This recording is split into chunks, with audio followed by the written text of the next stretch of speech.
ଦାଢ଼୍ୟତ ଭକ୍ତି ରଘୁ ବେହେରା ସମ୍ବାଦ ମନ ଉବାଚ। ମନ ବୋଇଲେ ଚୈତନ ଶୁଣିଲି ଅପୂର୍ବ ବଚନ। ସେ ନୀଳାମ୍ବର ଦାସ କଥା ଶୁଣି ଛାଡ଼ିଲା ମନ ବ୍ୟଥା। ଏହି ପ୍ରକାରେ କଥା ଯେତେ ଅଛଇ କହୁଥାଅ ମୋତେ। ମୋର ପୁଛିବା ଯାଏଁ ଆଉ ତୁମ୍ଭ କହିବାର ନଥାଉ। କେବଳ ସାଧୁ କଥା ଯେତେ କହି ପବିତ୍ର କର ମୋତେ।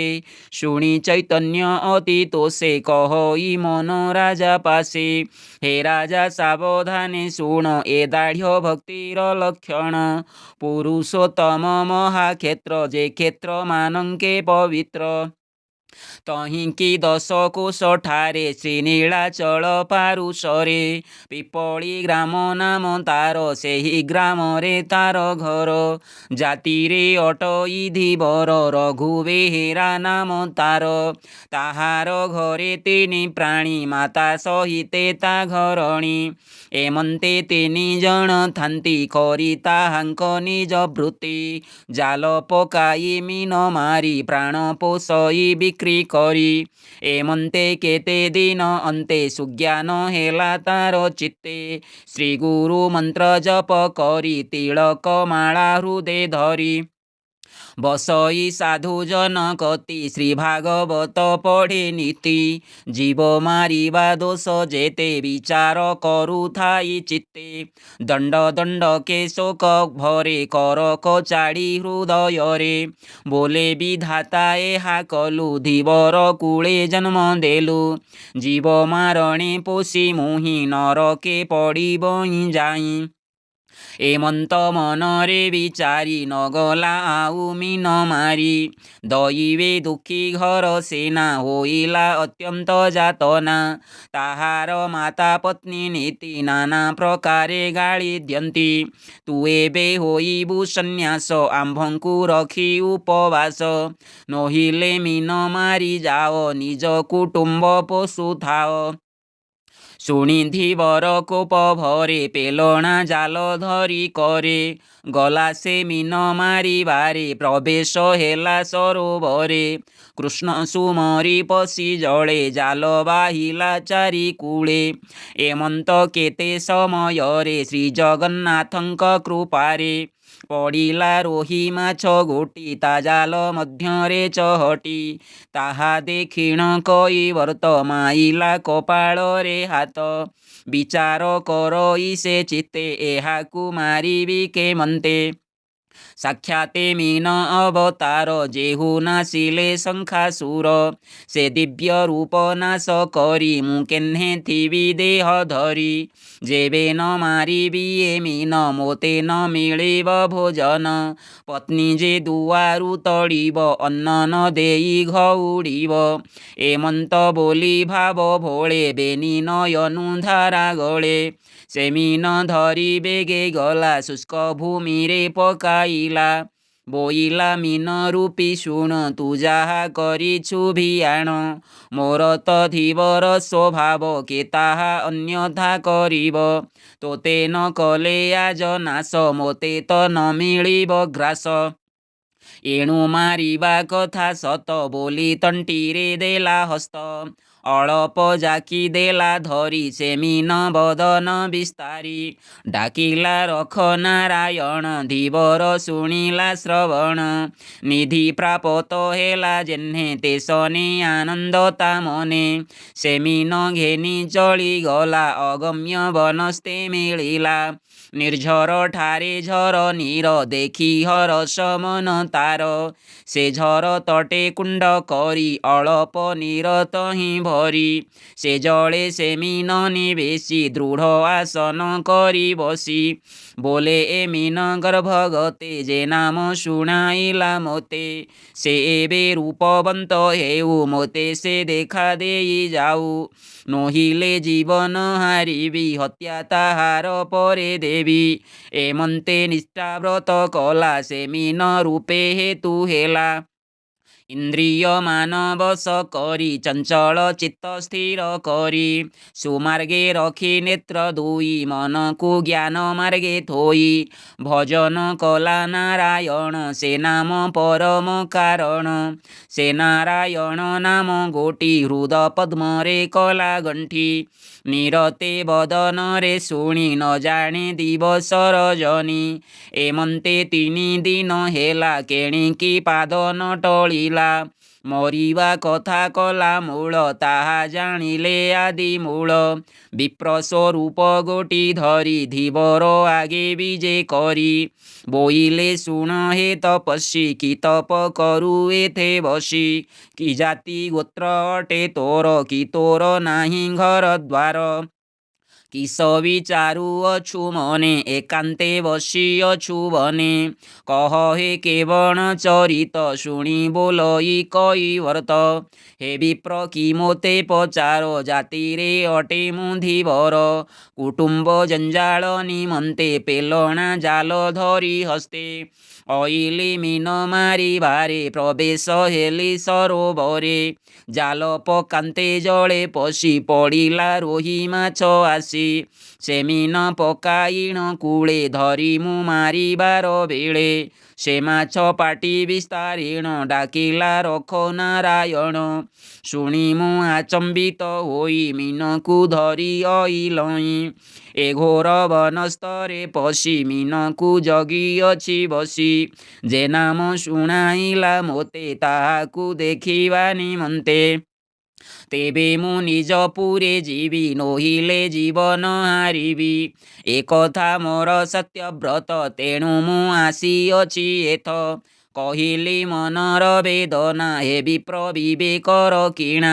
ତୁମ୍ଭେ ଥିବାରୁ ମୋ ଆଗର ଭଜନ ହେଉଛି ଉଛୁର ଏମନ୍ତ ବୋଲି ନାରାୟଣ ଜାଣିଲେ ରଘୁଦାସ ମନ ବୋଇଲେ ଶୁଣ ହେ ଧୀବର ଏକଥା ବିପରୀତ ତୋର ବିନର ଟିବ ନାମ କାହିଁ ଏକଥା ପରତେ ନ ଯାଇ ଯେବେ ରଟିବ ପରମାଣ ଦଇବ ବୋଲି ତାକୁ ଜାଣ ସେ କାହିଁ ଦେଖା ଦେବେ ତୋତେ କି ଅର୍ଥେ ବସିଅଛୁ ଏତେ ଏବେ ତୁ ନିଜ ପୁରେ ଯାଅ ଅଧିକ କଷ୍ଟ ହିଁ ନ ପାଅ ତା ଶୁଣି ବୋଲେ କଇବର୍ତ୍ତ ଭଲା କହିଲୁ ବିପ୍ରତୁତ ସେ ସିନା ଦେଖା ଦେବା ଦୂର ମୋର ମରିବାଟି ନିକର ଏଥକୁ ଭୟ ନାହିଁ କିଛି ପ୍ରାଣ ମୁଁ ମରୁଛି ରହିଛି ଏଥକୁ ଭୟ ନାହିଁ କିଛି ପ୍ରାଣ ମୁଁ ମରୁଛି ରହିଛି କେବଳ ଦୀନବନ୍ଧୁ ନାମ ବହିଅଛନ୍ତି ଦାରୁ ବ୍ରହ୍ମ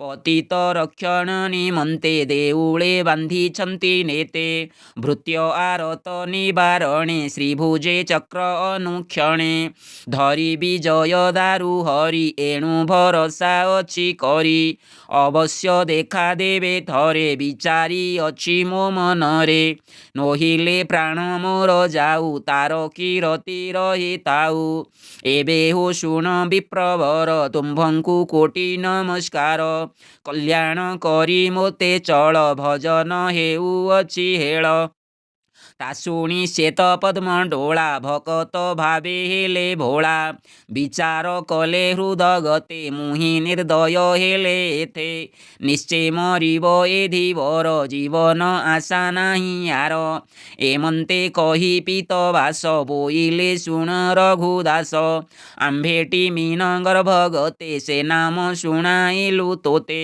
ତୋ ମନେ ସଂଶୟ ନ କର ଆମ୍ଭେଟି ଜଗତ ଈଶ୍ୱର ଆସିଣ କୃପା କଲୁ ତୋତେ ବର ତୁ ମାଗି ଘେନ ମୋତେ ତା ଶୁଣି ବୋଲଇ ଧୀବର ଦେଖାଅ ନିଜ ରୂପ ତୋର ବାରେ ଦେଖିବି ଚର୍ମ ଡୋଳେ ଖଣ୍ଡିବି ଜନ୍ମ ମୃତ୍ୟୁ ହେଳେ ତା ଶୁଣି ପ୍ରଭୁ ଦେବରାଜ ତକ୍ଷଣୀ ହେଲେ ଚତୁର୍ଭୁଜ କମ୍ପୁର ଥାଙ୍ଗ ଗଦାଧର ଶୋଭା ପାଉଛି ଚାରି କର ପ୍ରତ୍ୟକ୍ଷେ ଉଭା ପିତ ବାସ ଦେଖି ଉଠିଲେ ରଘୁଦାସ ସାଷ୍ଟାଙ୍ଗେ କରି ଦଣ୍ଡବତ ଉଠି କପାଳେ ଯୋଡ଼ି ହାତ ବୋଲନ୍ତି ନମୋ ଚକ୍ରପାଣି ଭକତ ଜନ ଚିନ୍ତାମଣି ବ୍ରହ୍ମା ଇନ୍ଦ୍ରାଦି ଯୋଗେଶ୍ୱର ଧ୍ୟାନେ ଚିନ୍ତନ୍ତି ଜାପୟର ସେ ପ୍ରଭୁ ମୋହ ଡର ପାଇଁ ବିଜୟ କଲେ ଦୟା ବହି ଆଉ ମୁଁ କି ବର ମାଗିବି ତୁମ୍ଭ ଚରଣେ ଲୁଚି ଯିବି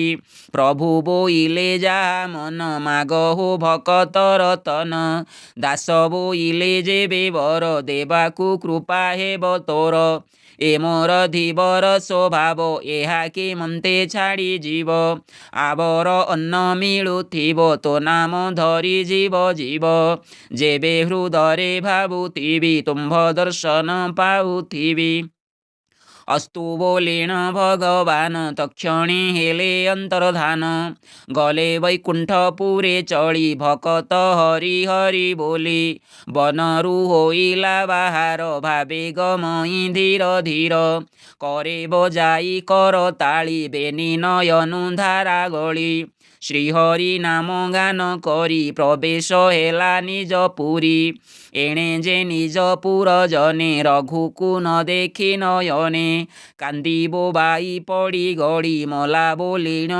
ଆଶା ଛାଡ଼ି ଅତ୍ୟନ୍ତ ଚିନ୍ତା ଭରେ ଥିଲେ ଏହି ସମୟେ ଦାସେ ଗଲେ ତା ସଙ୍ଗେ ପୁର ଜନେ ଯେତେ ଗୋଡ଼ାଇ ଅଛନ୍ତି ସମସ୍ତେ ବୋଇଲେ ଦେଖ ଏଇ ବାଇ ଛଦ୍ରମେ ପ୍ରଭୁ ନାମ ଗାଇ କଷ୍ଟକୁ ଭୟ କରି ଚିତ୍ତେ ଲୁଚି ଯେ ଥିଲା ଦିନା କେତେ ଶୁଣିଇଲା ଧାଇଁ ଧାଇଁ ପତ୍ନୀ କି ଡରାଇବା ପାଇଁ ଠକ ଠାପୁଆ ଜନମରୁ ଠାପୁଆ ମାନଙ୍କର ଗୁରୁ ଏମନ୍ତ ଉପହାସ କଲେ ଯେ ଝାପୁରକୁ ଚଳିଗଲେ ଏଥି ଉତ୍ତାରୁ ଗୃହ ଜନେ ଦାସଙ୍କୁ ନେଇଣ ସଦନେ ଅନ୍ନ ବ୍ୟଞ୍ଜନ ପରସିଲେ ରଘୁର ମନକୁ ତୋଷିଲେ ଭୋଜନ ସାରି ଦାସେ ଉଠି ଭଜି ଶ୍ରୀ ହରି ନାମ ଗୋଟି କଥା ପଦକେ ନାରାୟଣ ନାମ ରଟଇ ପୁଣ ପୁଣ ମାତା ତିଳକ ଭେଦ କରି ବୈଷ୍ଣବ ପଥକୁ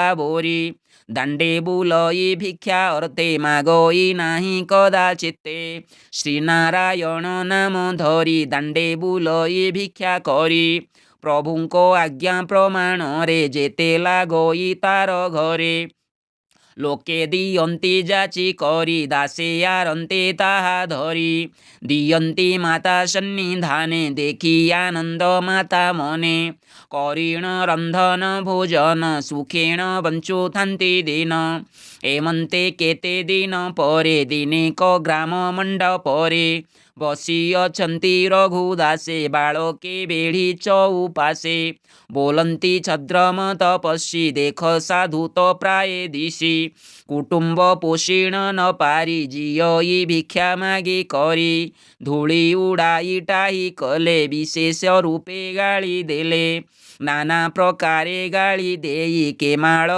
ଉଛୁଡ଼ି ନିଅଇ ତା ଦେଖି ଶ୍ରୀହରିର ଦାସ ଉଠି ଗମନ୍ତି ନିଜ ବାସ ଏକ ବାଳକ ତହିଁ ଥିଲା ପଛରେ ଗୋଡ଼ାଇଣ ଗଲା ଲୌହ କଣ୍ଟକ ଲଗା ବାଡ଼ି ଧରି ନିତମ୍ବେ ଦେଲା ମାଡ଼ି ରୁଧିର ହୋଇଲା ବାହାର ତା ଦେଖି ବୋଇଲା ଧୀବର କି ଅପରାଧ କଲି ତୋତେ ଏଡ଼େ କଦଣ୍ଡ ଦେଲୁ ମୋତେ ତୋତେ ଦଣ୍ଡନ୍ତୁ ଦୀନ ବନ୍ଧୁ ତୋ ମାତ ପୁତ୍ର ବୋଲି କାନ୍ଦୁ ଏମନ୍ତ ବୋଲି ସାପ ଦେଇ ଦାସ ପହଣ୍ଡି କେତେ ଯାଇ ତକ୍ଷଣେ ସେ ବାଳକ ଗୋଟି ଜୀବନ ହାରି ଭୂମି ଲୋଟି ତା ଦେଖି ସକଳ ବାଳକେ ଯାଇ ମିଳିଲେ ତାର ପାଖେ ଦେଖିଲେ ପିଣ୍ଡେ ପ୍ରାଣ ନାହିଁ ସମସ୍ତେ ଗଲେ ତହୁଁ ଧାଇଁ ତା ମାତା ପିତାଙ୍କ ଆଗରେ ସକଳ ବୁଝାଇ କହିଲେ ତୁମ୍ଭର ପୁତ୍ର ପ୍ରାଣ ଛାଡ଼ି ମଝି ଦାଣ୍ଡରେ ଅଛି ପଡ଼ି ତା ଶୁଣି ଜନନୀ ପିଅର ରୋଦନ କରି ଉଚ୍ଚ ସ୍ୱର, ମିଳିଲେ ପୁତ୍ର ପାଶେ ଯାଇ ଧରିଣ ସଳଖି ବସାଇ। ନାସିକା ଚିପି କର୍ଣ୍ଣ ଫୁଙ୍କି କର ଚରଣ ନାଡ଼ି ଦେଖି, ଜାଣିଲେ ପିଣ୍ଡେ ପ୍ରାଣ ନାହିଁ ପୁତ୍ରକୁ ଘେନି ଗଲେ ବହି। ଦାସଙ୍କ ପାଦେ ପକାଇଲେ ଅନେକ ବିନୟ ହୋଇଲେ, ବୋଇଲେ ଶୁଣ ଆହେ ସାଧୁ ତୁମ୍ଭେ ତ ସର୍ବଲୋକ ବନ୍ଧୁ। ଶତ୍ରୁ ମିତ୍ରାଦି ତୋର ନାହିଁ ଏ ଦଣ୍ଡ ବିହିଲ କିମ୍ ପାଇଁ। ଏବେ ମୋ ପୁତ୍ର ଦୋଷ ଯେତେ ସକଳ ଦିଅ ମୋର ମାଥେ, ସଂସାର ମଧ୍ୟେ ମୋତେ ରଖ ଦିଅ ମୋ ଏକଇ ବାଳକ। ନୋହିଲେ ହତ୍ୟା ହେବ ତୋତେ ବୋଲି ପଡ଼ିଲେ ପାଦ ଗତେ। ତା ଦେଖି ଶ୍ରୀହରିର ଦାସ ଚିନ୍ତିଣ କମଳା ବିଳାସ, ବୋଇଲେ ଶୁଣ ସାଧୁ ଜନ ଶୁଣ ହେ ସକଳ ନନ୍ଦନ।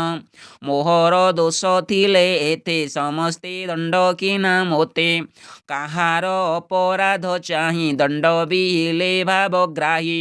ଏବେ ମୋ ପ୍ରଭୁଙ୍କ ଆଜ୍ଞାରେ ମୁକତି ଥାଉ ଏ ସଂସାରେ, ଜୀବନ ପାଉ ଏ ବାଳକ ସମସ୍ତେ ଉଠ ବୋଲି ଡାକ। ତା ଶୁଣି ତାତ ମାତ ତାର ଆବର ଯେତେ ଥିଲେ ନର, ସମସ୍ତେ ବୋଲି ହରି ହରି ତୋଳିଲେ ପୁତ୍ର ଭୁଜ ଧରି। ବୋଇଲେ ଉଠରେ ବାଳୁତ ଦେଖ ତୋହର ତାତ ମାତ, ତା ଶୁଣି ଉଠିଲା କୁମର ପାଇଣ ନିଜ ପ୍ରାଣ ତାର। ନିଦୁ ଉଠିଲା ପ୍ରାୟ ହୋଇ ଚକ୍ଷୁ ମଳିଣ ଦେଲା ଚାହିଁ, ଦେଖିଲା ଗ୍ରାମଜନ ଯେତେ ଦାସଙ୍କୁ ବେଢ଼ିଣ ସମସ୍ତେ। ତାତ ଜନନୀ ଭକ୍ତ ପାଦେ ସେବା କରନ୍ତି ଅପ୍ରମାଦେ, ତା ଦେଖି ସେ ବାଳକ ଗୋଟି ଦାସଙ୍କ ପାଦ ତଳେ ଲୋଟି। ଉଠି କପାଳେ ଦେଲା କର ବୋଲେ ମୋ ଦୋଷ କ୍ଷମା କର। ତାହା ଦେଖିଣ ସର୍ବଜନେ ଅତି ଚକିତ ହେଲେ ମନେ, ଦାସଙ୍କ ପାଦ ପୂଜା କଲେ ଯେ ଯାହା ମତେ ଚଳିଗଲେ। ଦାସ ଚଳିଲେ ନିଜ ପୁର ଭଜିଣ ଗୋବିନ୍ଦ ଗୋପାଳ, ଏମନ୍ତ କେତେ ଦିନ ଗଲା ତା ଯଶ ଜଗତେ ପୂରିଲା। ବେଳକୁ ବେଳ କୀର୍ତ୍ତି ତାର ବଢ଼ିଲା ଅପାରୁ ଅପାର, ସେ ରାଜ୍ୟେ ପ୍ରଜାଜନେ ଯେତେ ଆନନ୍ଦେ ଆସନ୍ତି ସମସ୍ତେ। ଦେଖିଣ ଧନ ବସ୍ତ୍ର ଦିଅନ୍ତି ଦର୍ଶନ କରିଲେ ଉଠନ୍ତି, ଯାହାକୁ ଯାହା ସେ କହଇ ସେ କଥା ଅନ୍ୟଥା ନୁହଁ। ଏମନ୍ତ ଗଲା କେତେ ଦିନ ଏଥି ଉତ୍ତାରୁ କଥା ଶୁଣ। ଦିନେ ହୋ ମନର ହରଷେ ଏକାନ୍ତେ ବସି ରଘୁଦାସେ, କିଛି ଭୋଜନ ଦ୍ରବ୍ୟ ଥୋଇ ଧ୍ୟାନେ ଚିନ୍ତିଲେ ଭାବଗ୍ରାହୀ। ତକ୍ଷଣେ ନୀଳାଚଳ ବାସୀ ଭକତ ପାଶେ ହେଲେ ଆସି, ଦାସେ ଦେଖିଣ ଶ୍ରଦ୍ଧା ମନେ ପ୍ରଭୁ ବସାଇ ଦିବ୍ୟାସନେ। ଭୋଜନ ଦ୍ରବ୍ୟ ଧରି କରେ ଭୁଞ୍ଜାନ୍ତି ପ୍ରଭୁଙ୍କ ମୁଖରେ, ଏମନ୍ତ ସମୟରେ ତହିଁ ସେ ମହାରାଜା ନୃପସାଇ। ପ୍ରଭୁଙ୍କ ମଣୋହି ନିମନ୍ତେ ନାନା ପ୍ରକାରେ ଭୋଗ ଯେତେ, ସେବକ ହସ୍ତେ ଭାର କରି ଭୋଗ ମଣ୍ଡପେ ନେଇ ଭରି। ପଣ୍ଡାଏ ପୂଜାରେ ବସିଲେ ପ୍ରଭୁ ଚଳୁରେ ନ ଦିଶିଲେ, କେତେହେଁ ବେଳେ ଧ୍ୟାନ ଗତେ ଦିଶିଲେ ନାହିଁ କଦାଚିତେ। ନୃପତି ପାଶେ ଜଣାଇଲେ ପ୍ରଭୁ ଯେ ମଣୋହି ନ କଲେ, କିୟ ବା ହୋଇଲା ଅଭାବ ସକଳ ଭୋଗ ପୋତା ହେବ। ଶୁଣି ନୃପତି ତାପ ମନେ ଗରୁଡ଼ ପଛେ କୁଶାସନେ, ଶୋଇଲେ ପ୍ରଭୁ ଚିନ୍ତା କରି ତାହା ଜାଣିଲେ ନରହରି। ସୋପନ ମାର୍ଗେ ଭାବଗ୍ରାହୀ ନୃପତି ଆଗେ ଉଭା ହୋଇ, ବୋଇଲେ ଶୁଣ ହେ ରାଜନ କିମ୍ପାନ୍ତୁ କରୁ ଦୁଃଖ ମନ। ଆମ୍ଭେ ଯେ ପିପିଲି ଗ୍ରାମରେ ଧୀବର ରଘୁଦାସ ଘରେ, ଭୋଜନ କରୁଅଛୁ ବସି ତେଣୁଟି ଚଳୁରେ ନ ଦିଶି। ଭକତ ଛାଡ଼ି ଦେବ ଯେବେ ଏହି ମଣୋହି ହେବ ତେବେ, ମୂଳ ମୋ ଭକତର ଭାବ ଏ ଦ୍ରବ୍ୟ ମୋର କିସ ହେବ। ଭକତ ରେଣୁ ମାତ୍ର ଦେଲେ ତାହା ମୁଁ ମଣେ ମେରୁ ତୁଲେ, ଭାବରୁ ଥାଇ ଯେ ଭୋଜନ ସେ ମେରୁ ତୁଲେ ଦେବା ଦାନ। ସେ ମୋତେ ଅଟଇ କିଞ୍ଚିତ ଶ୍ରଦ୍ଧା ନ ଥାଇ ଯାର ଚିତ୍ତ, ତେଣୁଟି କହୁଅଛି ତୋତେ ଯାଇ ପିପିଲି ପରିଜନ୍ତେ। ମୋର ଦାସକୁ ଘେନି ଆସ ଦିଅ ତୁ କ୍ଷେତ୍ରବରେ ବାସ, ତେବେ ମୁଁ କରିବି ଭୋଜନ ଏମନ୍ତ କହି ଅନ୍ତର୍ଧାନ। ପ୍ରଭୁ ଶ୍ରୀମୁଖୁ ଏହା ଶୁଣି ନିଦ୍ରାରୁ ଉଠି ନୃପମଣି ଅଶ୍ୱ ଆରୋହୀ ଚଳିଗଲେ ସକଳ ସମ୍ଭ୍ରମର ତୁଲେ। ମିଳିଲେ ପିପିଲି ଗ୍ରାମରେ ଧୀବର ରଘୁଦାସ ଦ୍ୱାରେ। ଆପେ ନୃପତି ଗରୁ ହଂସ ଡାକିଲେ ଦାସେ ବେଗେ ଆସ। ତାହା ନ ଜାଣେ ରଘୁଦାସ ପ୍ରଭୁ ସେବାରେ ଅଭିଳାଷ। କୋଟିଏ ନିଧି ପାଇଅଛି ତେଣୁ ସେ ନ ଜାଣଇ କିଛି। ନୃପତି କେତେ ହିଁ ଡାକିଲେ ଦାସେ ଶ୍ରବଣେ ନ ଶୁଣିଲେ। ତାହା ଜାଣିଲେ ନରନାଥ ଅଶ୍ୱରୁ ଉତୁରି ତ୍ୱରିତ। ମନ୍ଦିରେ ପ୍ରବେଶ ହୋଇଲେ ଦାସଙ୍କ ପାରୁ ସେ ମିଳିଲେ। ତାହା ଜାଣିଲେ ଭଗବାନ ତକ୍ଷଣେ ହେଲେ ଅନ୍ତର୍ଧାନ। ପ୍ରଭୁ ନ ଦେଖି ଦାସେ ଭୋଳେ ନେତ୍ରୋଲୋତକ ଧାର ଗଳେ। ଆହା ମୋ ପ୍ରଭୁ ଗଲେ କାହିଁ ବୋଲି ଭୂମିରେ ପଡ଼ିଯାଇ। ତାହା ଦେଖିଣ ନୃପବର ତୋଳିଣ ଧଇଲେ ଶ୍ରୀକର। ହୃଦରେ କଲେ ଆଲିଙ୍ଗନ ବୋଇଲେ ଧନ୍ୟ ତୋ ଜୀବନ। ହରିଙ୍କି କଲୁ ବଶବର୍ତ୍ତୀ ତୋର ଦର୍ଶନେ ମୁଁ ମୁକତି। ଏମନ୍ତ ବୋଲି ଦଣ୍ଡଧାରୀ ନେଲେ ଦାସଙ୍କ ହସ୍ତ ଧରି। କରିଣ ନାନା ମତେ ସଜ ମଣ୍ଡାଇ ନାନା ବେଶ ଗଜ। ଦାସଙ୍କୁ ତହିଁ ବସାଇଲେ କୁଟୁମ୍ବ ସଙ୍ଗେ ଚଳାଇଲେ। ନାନା ଉତ୍ସବେ ଚଳିଗଲେ ଶ୍ରୀ ପୁରୁଷୋତ୍ତମେ ମିଳିଲେ। ପ୍ରଭୁଙ୍କୁ କଲେ ଦର୍ଶନ ବଢ଼ିଲା ସେବା ପୂଜା ମାନ। ଦକ୍ଷିଣ ପାରୁଷରେ ଭଲେ ଚଉରି ଘର ନିର୍ମାଣିଲେ। ତହିଁ ଦାସଙ୍କୁ ଦେଲେ ସ୍ଥାନ ଖଞ୍ଜିଲେ ଖଞ୍ଜାବ ରତନ। ଅନେକ ଗୌରବ କରି ଚଳିଣ ଗଲେ ଦଣ୍ଡଧାରୀ। ଦାସେ ରହିଲେ ପ୍ରଭୁ ପାଶେ ଅତ୍ୟନ୍ତ ମନର ହରଷେ। ନିରତେ କରି ହରି ସେବା ନ ଜାଣେ ଅନ୍ୟ ଦେବୀ ଦେବା। ନିରତେ ଦାନ ପୁଣ୍ୟରତ ନାମ ଭଜନ ଅବିରତ। ଏମନ୍ତେ ବଞ୍ଚୁଥାଇ ଦିନ ଆନନ୍ଦେ ଶୁଣ ହୋ ସୁମନ। ତାହାର ନାମ ରଘୁଦାସ ଜଗତେ ହୋଇଛି ପ୍ରକାଶ। ଆଉ ତା ଯେତେ ଯେତେ କଥା କହି ବସିଲେ ହେବ ପୋଥା। ଶୁଣ ସୁମନ ହୋଇ ତୋଷ ଦାଢ଼୍ୟତା ଭକ୍ତି ସୁଧାରସ। ଏ ମନ ଚୈତନ୍ୟ ସମ୍ବାଦ ଶୁଣନ୍ତେ ନ ଲାଗେ ପ୍ରମାଦ। ଅଶେଷ ଜନ୍ମ ପାପ ଥିଲେ ଖଣ୍ଡିବ ବଦନେ ଶୁଣିଲେ। କେବଳ ଥିଲେଟି ଶରଧା ଲାଗିବ ନାହିଁ ପାପ ବାଧା। କହଇ ବିପ୍ର ଜଗନ୍ନାଥ ସାଧୁଙ୍କ ମହିମା ବିଚିତ୍ର। ଇତି ଶ୍ରୀ ଦାଢ଼୍ୟତା ଭକ୍ତି ରସାମୃତେ ମନ ଚୈତନ୍ୟ ସମ୍ବାଦେ ରଘୁବେହେରା ଦାଢ଼୍ୟତା ଭକ୍ତି ବର୍ଣ୍ଣନେ ନାମ ଏକାଦଶୋऽଧ୍ୟାୟଃ। ହରେ କୃଷ୍ଣ କୃଷ୍ଣ କୃଷ୍ଣ ହରେ ହରେ। ହରେ ରାମ ରାମ ରାମ ହରେ ହରେ। ହରି ବୋଲ।